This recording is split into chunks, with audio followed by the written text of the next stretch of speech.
Hello, my dear students. যোৱাকালি আমি trigonometry এটা পঢ়িছিলো ইন্টাৰেষ্টিং এটা মই ট্ৰিক দেখাইছিলো এনেকা আমাৰ এই sin cos খিনি ওলাব লাগে তাৰপিছত আজি দেখুৱাম তোমাক মই পূৰক কোণৰ trigonometric অনুপাত পাৰ্ট 3 আজি আমি পাৰ্ট 3 ষ্টাৰ্ট কৰিম আমাৰ পাৰ্ট 3 ষ্টাৰ্ট হ'ব তোমালোকে নিশ্চয় সাবস্ক্ৰাইব কৰিছা লাইক বাটন টিপিছা আৰু বেল আইকনটো টিপিছা আৰু সাবস্ক্ৰাইব কৰিবাই নহলে মই নাপাবা তোমালোকে প্লিজ সাবস্ক্ৰাইব কৰিবাই নহলে মোৰ কষ্টটো ফল নাপাম যিকি নহওক পাৰ্ট 3 তোমাৰ পূৰক কোণৰ ত্ৰিকোণমিতি এইটো মেট্ৰিকত কনফাৰ্ম আহে ইয়াৰ পৰা দুটা অংক আহে সেইকাৰণে VVI for SLC বুলি লিখিছো পূৰক কোণৰ ত্ৰিকোণমিতি অনুপাত এইটো লাগিবই জানিবই লাগিব তাৰমানে আৰু একেবাৰে ইজি চাবা sin আৰু cos মানে আসলে cosine নহয় sin আৰু cos ইয়াৰ কোফেক্টৰ বুলি কয় ইংৰাজীত sin আৰু cos গতিকে sin 90 ডিগ্ৰী বিয়োগ থিটা হলে cos থিটা ঠিক তেনেকৈ cos 90 ডিগ্ৰী বিয়োগ থিটা হলে sin থিটা একেবাৰে ইজি sin to cos হৈ যায় cos sin হৈ যায় ঠিক তেনেকৈ তোমাৰ মানে আসানা মাৰিছতে তোমালোকে গ্ৰুপ দুটা দুটা মন ৰাখিব পাৰা ঠিক তেনেকৈ tan 90 ডিগ্ৰী মাইনাস থিটা সমান cot 90 ডিগ্ৰী মাইনাস থিটা সমান কি হ'ব cot আৰু tan cot মানে actually cottan হয় cot মানে cottan গতিকে tan আৰু cottan টো কি হবে cot হৈ যাব ঠিক তেনেকৈ cot টো কি যাব tan হৈ যাব আকৌ মৰকে মানে গ্ৰুপ শেয়াৰ কৰিছো sec 90 minus theta 90 ডিগ্ৰী লিখিব লাগে আৰু এগল cosec cofactor বুলি কয়টো 90 minus theta so sec 90 minus theta কি হ'ব cosec cofactor বুলি কয় sec to হ'ব cosec to হ'ব sec এটা মানে হলে sec আৰু sin দুটা প্ৰতি দুটা বিপৰীতে হয় দুটা কিন্তু ওয়ান ইনভাৰ্স হয় কিন্তু এটা কোফেক্টৰ বেলেগ হয় এটা sin to cosec কৰি দিবা sin to cofactor cos হয়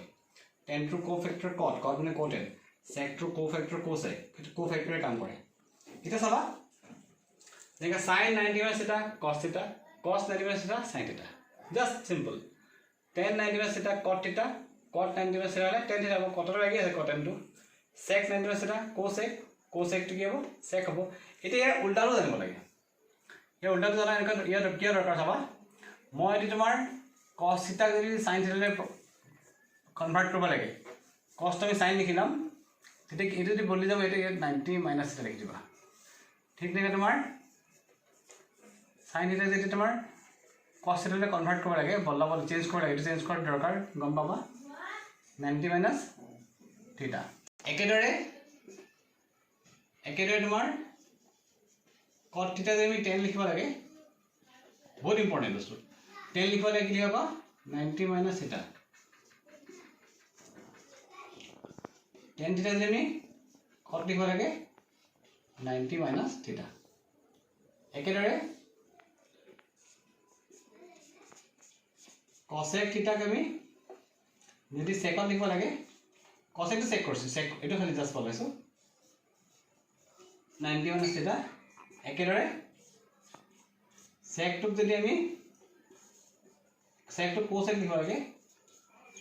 এটা তোমাৰ 90 minus theta তোমালোকে এটা চোৱা sin 90 minus theta cos 90 minus theta sin theta ঠিক আছে tan 90 minus theta cot 90 minus theta tan theta sec 90 minus theta cosec 90 minus theta sec theta ঠিক আছে sin টো যদি আমি cos লিখো 90 minus theta লিখি দিব লাগিব sin টো cos টো যদি sin লিখো sin টো যদি cos লিখো এটো বলিলে এটো 90 minus theta লিখিব বাকি গোটেইটা ইম্পৰ্টেন্ট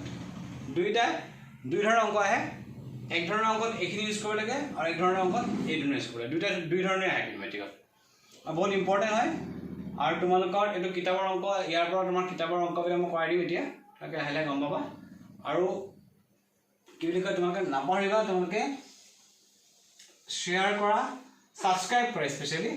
সাবস্ক্ৰাইব কৰি নাপাহৰিবা সাবস্ক্ৰাইব কৰিলে মোৰ এভৰি ডে মই সদায় ভিডিঅ আপলোড কৰিছো সদায় ভিডিঅ পাই থাকিবা ইয়াৰ মেট্ৰিকত আহে মই কেনেকৈ আহে দেখুৱাই দিম অংকবিলাক কি অংক আহে মই দেখুৱাই দিম